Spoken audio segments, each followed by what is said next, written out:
Miles Morales has tangled with supervillains, gods, and criminals of all stripes, but is he ready for his greatest foe to date, the Vice Principal? Well, let's hop into the pages of Miles Morales Spider-Man, issue number 4, and find out. Alrighty then, so as we join the comic, Judge is trying to get Miles to accompany him to a major new exhibit at the Brooklyn Museum, one focusing on the history of hip-hop in New York.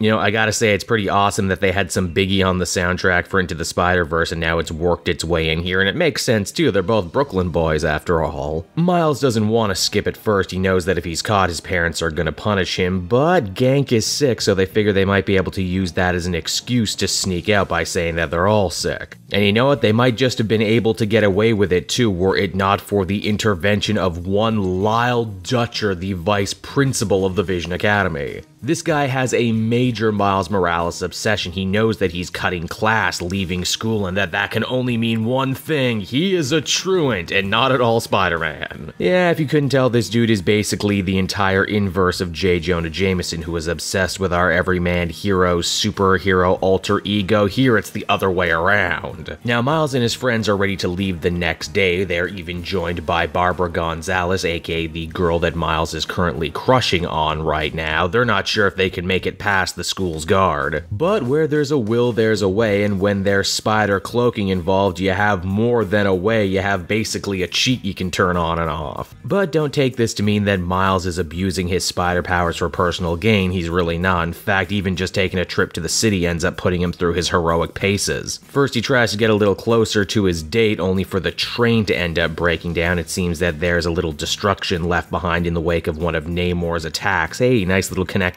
to the Avengers and what's going on over there, but it still doesn't end. When they actually get to the museum, they barely get to enjoy themselves at the exhibit before the whole thing ends up coming under attack by a costume supervillain, and a particularly lame one at that. This guy calls himself Frost Pharaoh, and Spider-Man thinks that might be the dumbest villain gimmick he's ever seen. Like, this guy couldn't decide between an ice theme and an Egyptian theme, so he just went with both. Also, how many blonde-haired pharaohs do you know of? Again, this guy didn't do his history homework on top of everything else. Miles ends up saving the day, and his friends aren't even that mad that he had to ditch them for a little bit. Of course, doing things this way ends up leading him that much closer to the vice principal. He's gone full Seymour Skinner, willing to drop everything he's doing to spend the entire day hunting Miles down. Like some kind of not giving up school guy. It's in the Uber though, he lets it slip that, get this, he actually has a genuine love and admiration for Spider-Man and wishes more teens could be like him.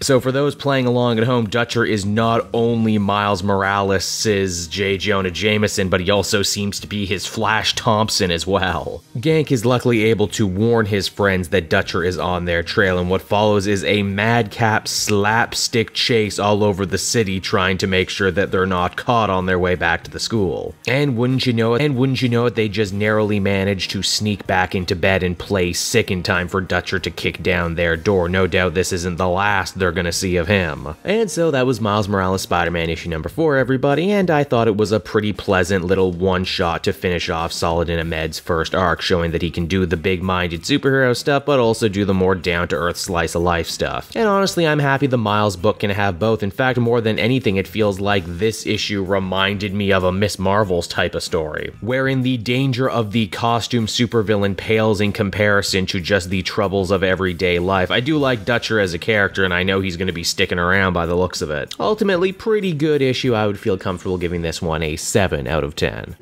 Hey there everyone, it's your old pal Cape Joel again, and I want to thank you so much for watching to the end of the video. I hope you enjoyed it, and if you did, why not check out some of these other videos I have available from the channel. That you can follow me on Twitter and Facebook at Cape Joel, so you're always up to speed on what I'm doing next. And hey, if you really like what I do, you might want to pick up a Cape Joel shirt. Yes, that's right, I have my own merch store over at TeePublic. Check out for great designs like my little Cape Man, stuff from the comic multiverse, fun stickers, in-jokes, we got it all over at the TeePublic store. You can check it out right now, and I will be sure to see you all again next time. Bye-bye.